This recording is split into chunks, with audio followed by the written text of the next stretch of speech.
Bike চালান খালি 50 কোনটা?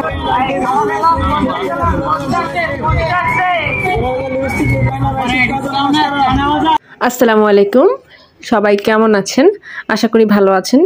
আপনারা ভিডিও শুরুতে কিন্তু দেখে বুঝতে পেরেছেন যে আজকে ভিডিওটা আমরা কি সম্পর্কে দেখাবো। সেটা হচ্ছে 50 টাকার দোকান। আসলে আদৌ কি 50 টাকা দিয়ে আমরা কিছু কিনতে পারবো কিনা, বা আসলে 50 টাকার দোকানে সব কিছু কি 50 টাকা দিয়ে বিক্রি করে কিনা, সেটা আজকে আমরা দেখব। তো চলুন ভিউয়ার্স, আমরা গিয়ে দোকানটায় গিয়ে দেখি কি অবস্থা।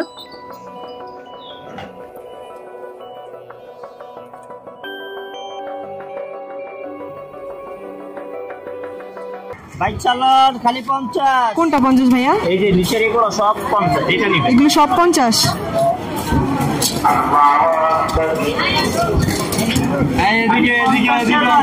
এখানে যা নেবেন তাই হচ্ছে 50 টাকা করে। অনেক সুন্দর সুন্দর কিন্তু সিট টিফিন রয়েছে এখানে। এই ক্লিপগুলো কিন্তু 50 টাকা করে, অনেক কিউট ক্লিপগুলো, চাইলে বাচ্চাদের জন্য নিতে পারেন।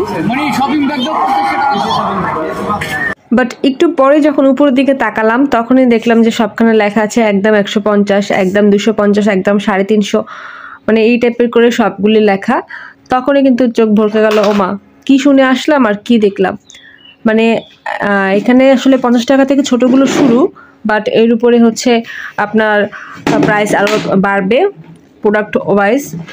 তো এখানে হচ্ছে মেয়েদের জুয়েলারি ছিল, এছাড়া ছিল চুড়ি, কানের দুল, ব্রেসলেট, তারপরে হচ্ছে বিভিন্ন ধরনের আংটি কালেকশন যারা নিতে চান। তবে আমার কাছে মনে হয় এখান থেকে না কিনে এই টাইপের জিনিসগুলো নিউ মার্কেটের সামনেই কিন্তু আপনার নীলক্ষেতের ওখানে কিন্তু অনেক বসে এই টাইপের জিনিসগুলো 50 টাকা করে আংটি বিক্রি করে, মানে সেখান থেকে কিনেই ভালো।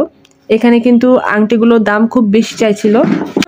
ছোট বাচ্চাদের আংটি এত ছোট, তারপরও চাচ্ছিল 100 টাকা। তো আমার কাছে মনে হয় এখান থেকে না কিনেই ভালো। আসলে বাঙালি তো যেটা দেখে কম সেখানে ঝাঁপিয়ে পড়ে, তো আমাদের স্বভাব যত যেরকম আর কি। তো আসলে এখানে আপনারা শুনেই কিন্তু খুশি হয়ে যাবেন না। আপনারা এরকম অনেক টাইপের দোকান বাণিজ্য মেলা দেখবেন যেখানে আসলে ভিতরে অনেক বেশি দাম। তাই আমার কাছে মনে হয় এখান থেকে না কিনেই ভালো।